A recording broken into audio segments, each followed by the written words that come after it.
Bismillahirrahmanirrahim. Assalamualaikum warahmatullahi wabarakatuh. Perkenalkan, saya Muhammad Taufik, mahasiswa Tadris Biologi semester 5 dari kelas E dengan NIM 1908106068. Di sini saya akan menjelaskan sistem reproduksi pada manusia ya. Nah,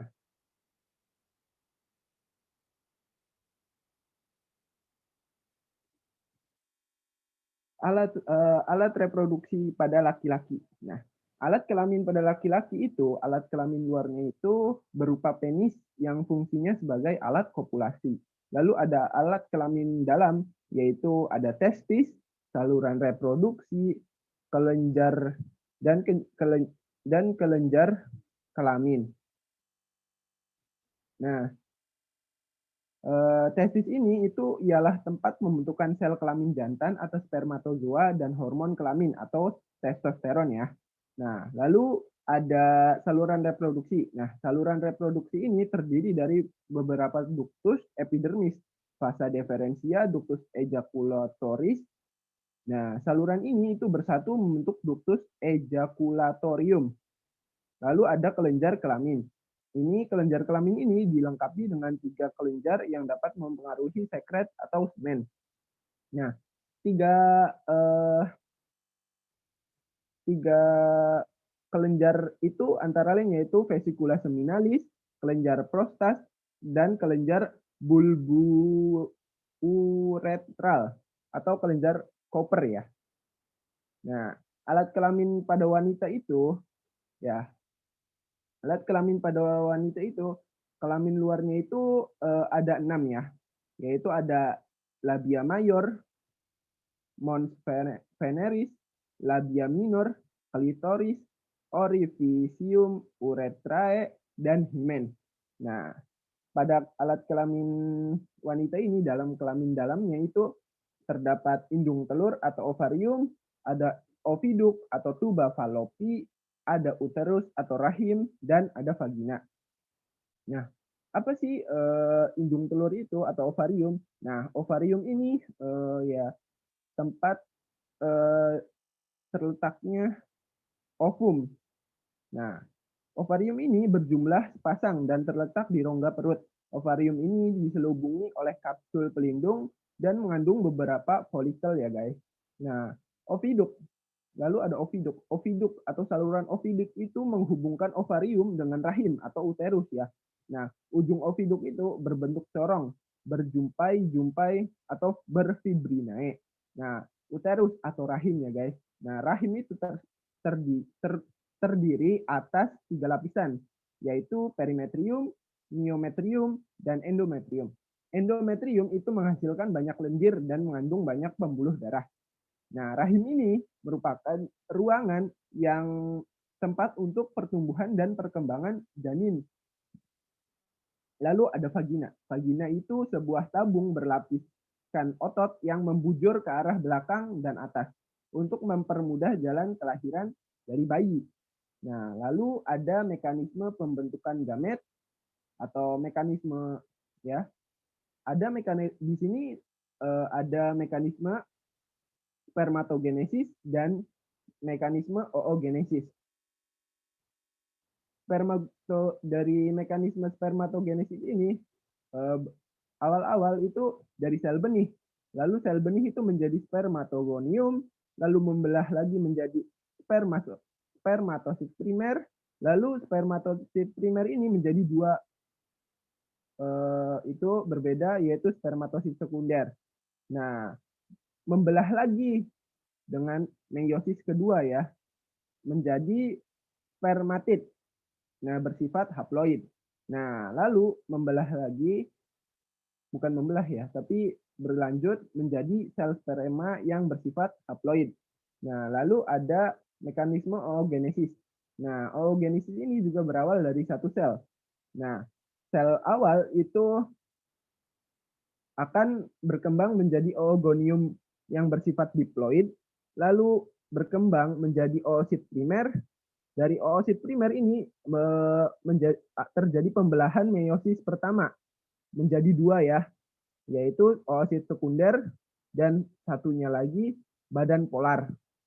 Nah, lalu dari itu langsung mengalami pembelahan lagi, yaitu pembelahan meiosis eh, kedua dan menjadi eh, oosit ootid yang bersifat haploid dan satu badan polar.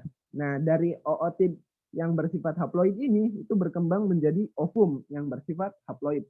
Nah, selanjutnya yaitu ada fertilisasi dan kehamilan. Fertilisasi fertilisasi adalah proses penggabungan sperma dan ovum setelah ejakulasi ke dalam saluran reproduksi wanita.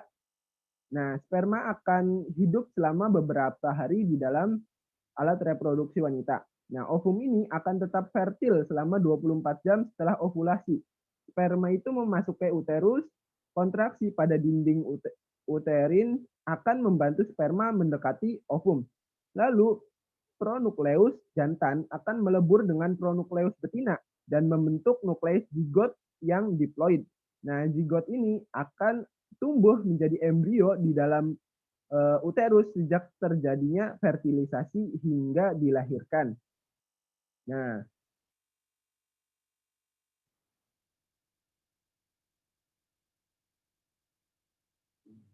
dalam kehamilannya itu terdapat 3 fase, yaitu perkembangan embrio di rahim, pembentukan membran embrio, dan pembentukan plasenta. Nah, pada perkembangan embrio di rahim itu terjadi beberapa itu ya guys. Nah, seperti gini. Sel telur yang sudah dibuahi akan mengalami pembelahan menjadi 2 sel, 4 sel, 8 sel, 6 sel, dan akhirnya akan menjadi satu kelompok sel baru yang disebut fase morula. Lalu, morula ini membentuk bola berongga yang disebut blastosit. Nah, blastosit ini akan berdiferensi menjadi 3 bagian.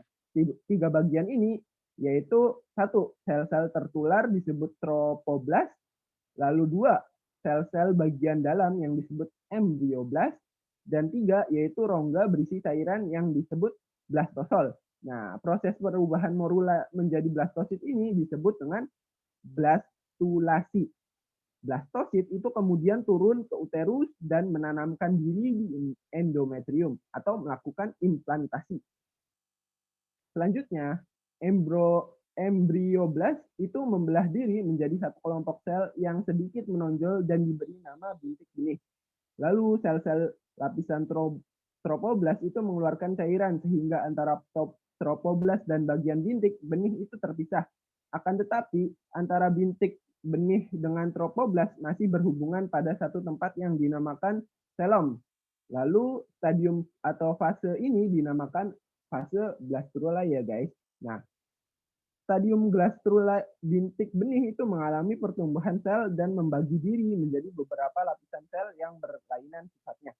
Lapisan-lapisan itu antara lain ektoderma, endoderma, dan mesoderma.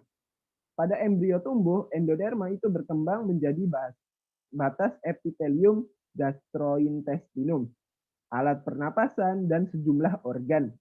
Nah, mesoderma itu akan membentuk peritoneum, otot, tulang, dan jaringan ikat lain. Nah, ektoderma itu membentuk kulit dan sistem syaraf. Lalu pembentukan membran embrio itu eh, tergambar dalam eh, pemaparan gambar yang ada di situ ya guys ya. Yaitu dari ruang amnion dari hari ke-14 ya, lalu ke dasar embrio hari ke-21, ruang amnion, dan selanjutnya seperti itu guys.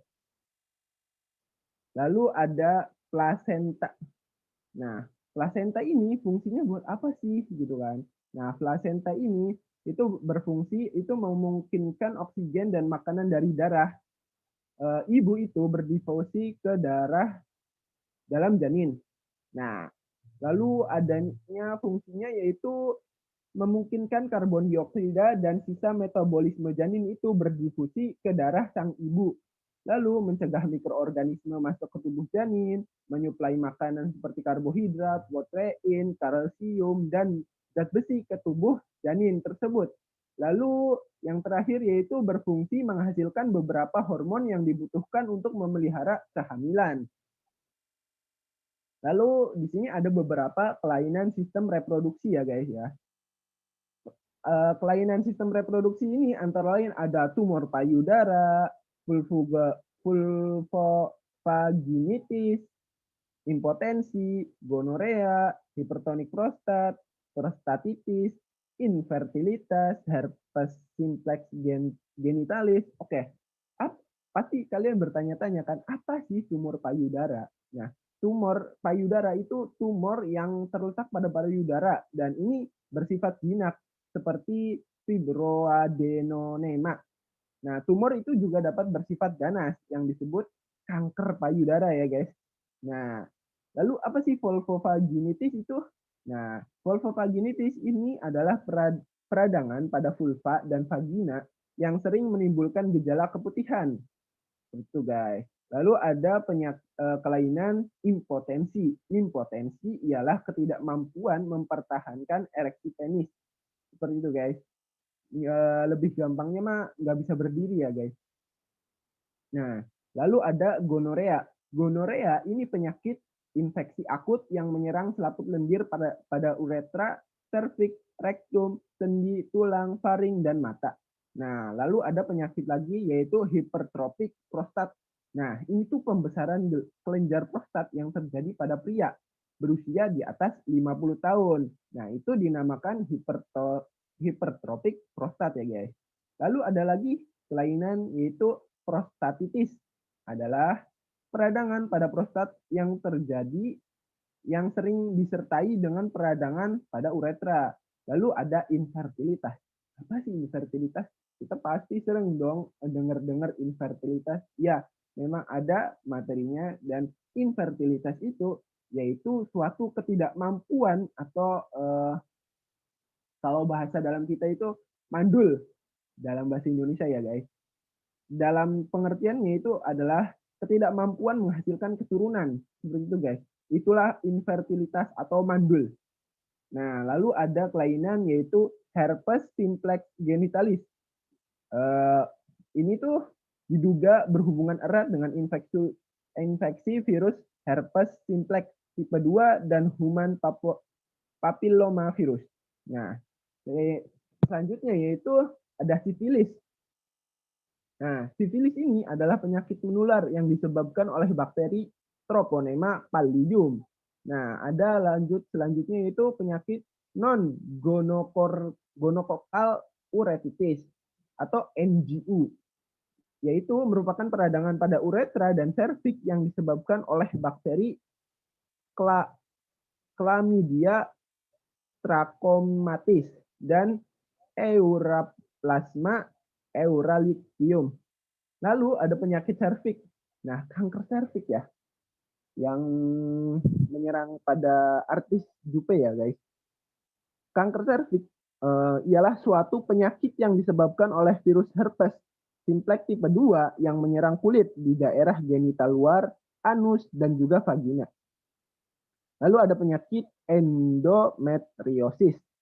Nah, endometriosis ini adalah penyakit yang terdapatnya jaringan endometrium namun di luar rahim guys. Nah, lalu ada sindrom premenstrual, yaitu keadaan di mana terjadi gangguan emosi, lesu, sakit kepala, bengkak pada tungkai, rasa pedih, dan nyeri pada paruh jaya yang terjadi beberapa hari sebelum menstruasi.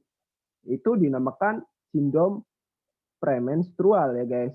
Lalu kelainan atau penyakit yang terakhir yaitu ada AIDS. Nah, ini penyakit yang belum ditemukan obatnya dan sampai sekarang pun sungguh mengerikan. Jangan sampai terjadi pada diri kita maupun keluarga kita ya guys. Lindungi selalu. Nah, apa sih itu AIDS? Nah, AIDS ini disebabkan oleh virus ya guys. Nah, AIDS ini suatu penyakit seksual yang menyerang sistem kekebalan tubuh manusia. Itu disebabkan oleh human immunodeficiency virus atau virus HIV. Seperti itu guys. kurang lebihnya kami maaf.